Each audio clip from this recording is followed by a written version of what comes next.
बिस्मिल्लाहिर्रहमानिर्रहीम वज़्कुर रब्बका इज़ा नसीत। सदक़ल्लाहुल अज़ीम। ज़िक्र याद करने को कहते हैं और अल्लाह रब्बुल इज़्ज़त फरमाता है कि जब आप भूल जाएं तो अपने रब को याद कीजिए।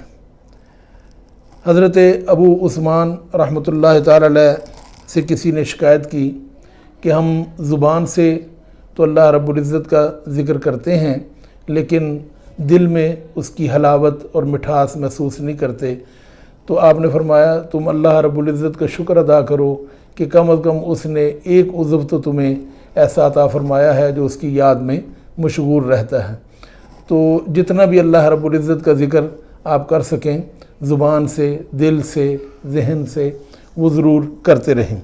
इसी हवाले से हज़रत सैयदना अबू उस्मान नहदी रहमतुल्लाह ताला अलैह फरमाते हैं, मैं उस वक़्त को जानता हूँ कि जब अल्लाह रब्बुल इज़्ज़त मुझे याद करता है। पूछा वो कब? फरमाया जब मैं उसे याद करता हूँ।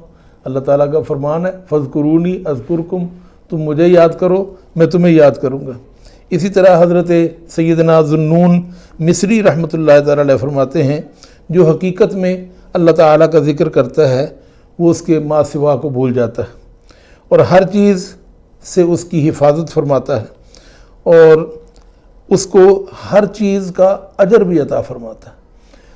हज़रत सैयदना वहब बिन मंबा रहमतुल्लाह ताला अलैह फरमाते हैं कि अल्लाह के ज़िक्र से ज़्यादा कोई अमल अल्लाह ताला के अज़ाब से निजात देने वाला नहीं है।